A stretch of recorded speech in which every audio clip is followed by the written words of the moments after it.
Hello students, this is CA Namrata Rodrigues. Today I am going to teach you a topic called Doctrine of Election. This topic is covered under Transfer of Property Act. Transfer of Property Act is one of the chapter of your paper 7, that is Economic, Business and Commercial Law. Before I start with the concept, I just want to give a quick glance of Unacademy. Unacademy and Yashash have joined hands together and they have already started with CS Executive Module 2 for December 21 attempt. The batches has already been started on 11th of August 2021. Once you download the Unacademy platform, you will be getting education from your top most educator, plus you will get the notes on under one platform. And if you can't attend the live lectures, there is one other option of seeing recorded lectures. The recorded lectures will be available to you n number of times, that is, there is no restriction on seeing the recorded lectures. So while you are waiting for, just download Unacademy app and use the code YESHASH YESHAS to get 10% discount.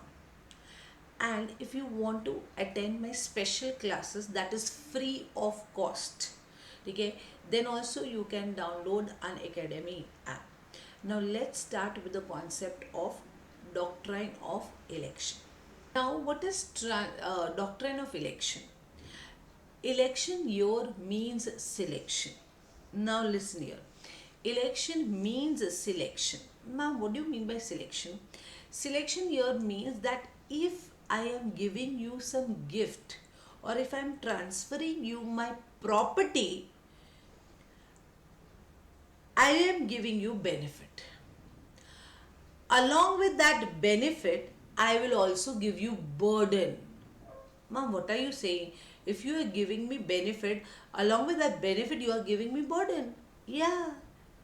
It is like, no, you are telling a small kid, see, if you clear your exam, okay, I'll give you one chocolate. That chocolate I'll give you, that is a gift. But for that, you have to take burden and you need to clear your exams. So that is Doctrine of Election. Now the child have to select whether I want chocolate or whether I don't want chocolate. But if I want chocolate, I need to clear my exam, I need to take a burden. But if I say that no, I don't want chocolate, it's okay. Then enjoy your life, okay? Then don't study.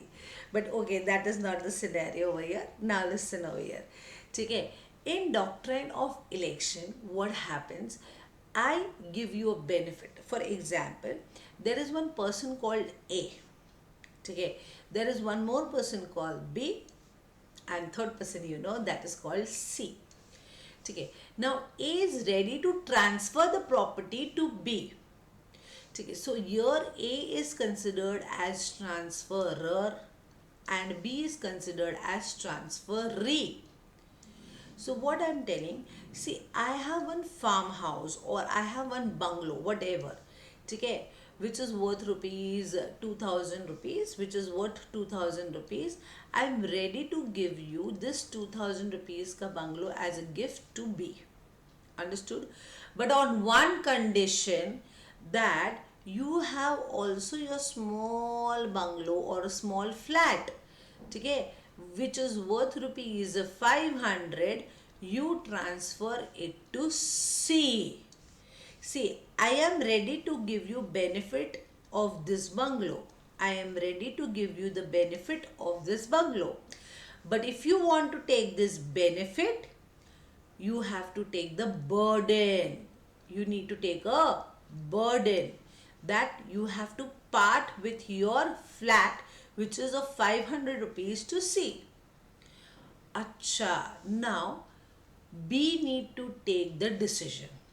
So B need to elect. So it is called Doctrine of Election. Now, ma'am, what B will elect? Either he will accept this bungalow of 2000. If he accepts the bungalow of this 2000, obviously he need to part with his flat, which is worth rupees 500, to C.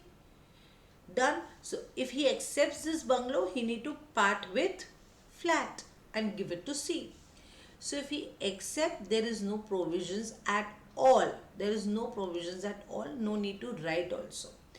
The problem comes when transferee denies this offer.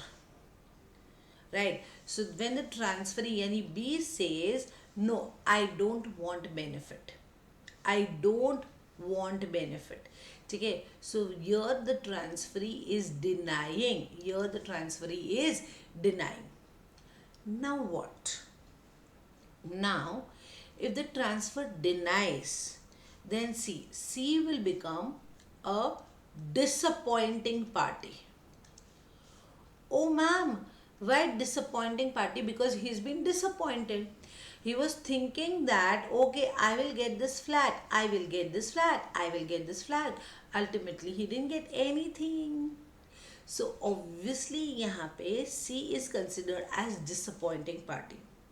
Now, this disappointing party should be compensated by transferor. Shock laga? Yes, but this disappointing party should be compensated by transferor. For how much rupees he should be compensated, for which he received which he was going to receive the benefit. Matlab, in my example, he was going to receive the benefit of rupees 500. यहाँ पे so A will compensate to C for rupees how much beta? 500. For rupees how much beta? 500 rupees. Understood? So this is called doctrine of election, that is selection. Now obviously some part is left, but before I start with this part, just quick revision.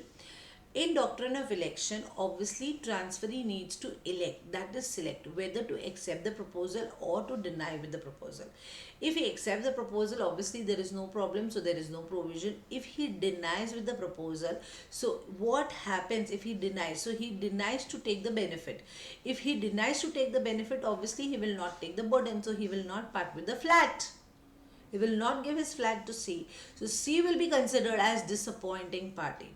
Now who will compensate this disappointing party? Obviously the transferor. By which amount he will compensate? The amount which actually C was going to receive.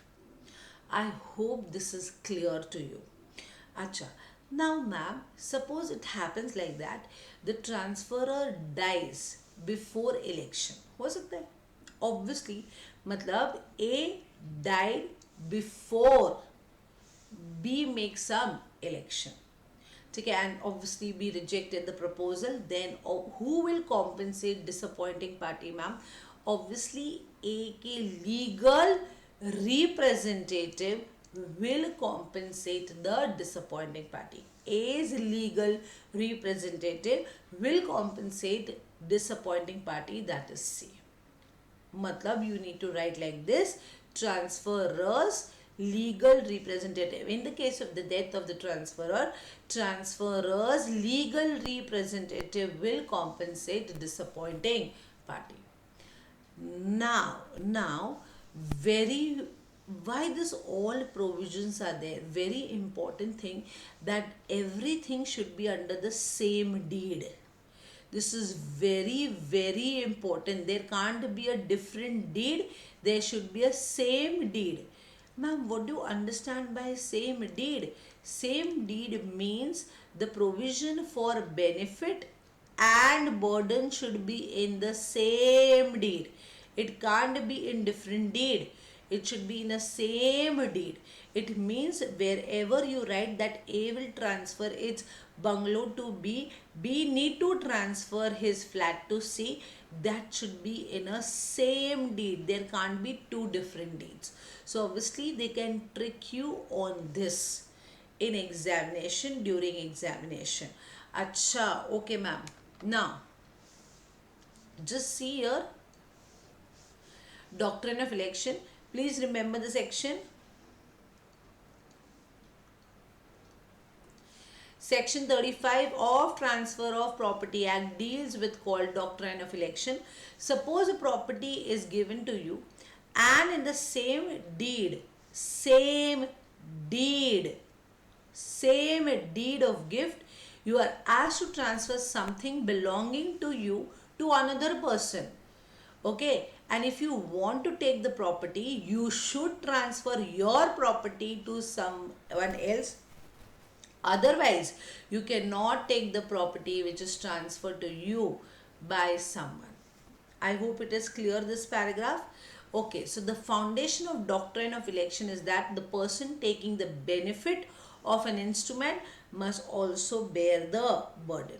Now, the transfer, this is an example. A transfers to you his paddy field and in same deed, this is very important. Suppose in examination they write there are different deeds, then you need to write, obviously then this doctrine will not be applicable of doctrine of election. And suppose for example they might ask you, A wanted to give to B a bungalow worth rupees 2000, and under the different deed, not same deed, different deed, B promised that he will give his flat to C. Now if B failed to give the flat to C, whether C can file a suit against B, answer is no. No, because this was not under the same deed. It should be under the same deed. Matlab, one deed only. A should write that once I transfer you the bungalow, you need to transfer the flat to C. That should be in the same deed of transfer. Ask you to transfer your house to C. So he is asking you to transfer the house to C. Now, if you want to have a paddy field, you must transfer your house to C. So if you want benefit of paddy field, you need to take a burden of your house. See, because the transferor is transferring you the paddy field on the condition that you give your house to C. Thus, either you take a paddy field and part with your house, or you don't take it at all. This is called doctrine of election.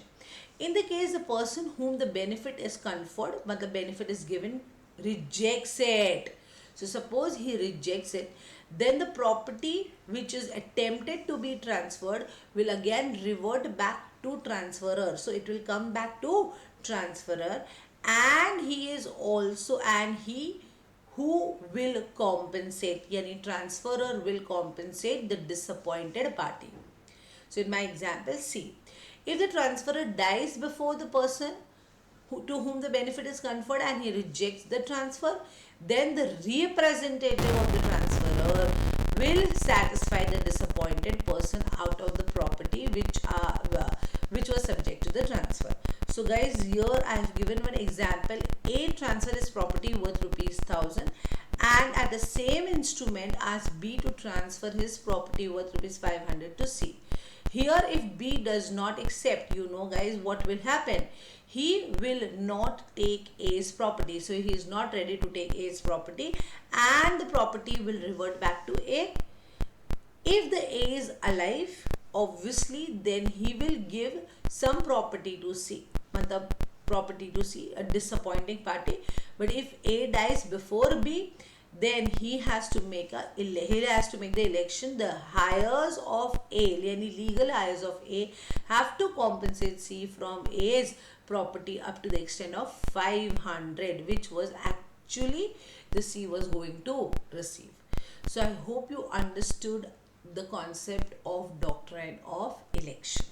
Thank you.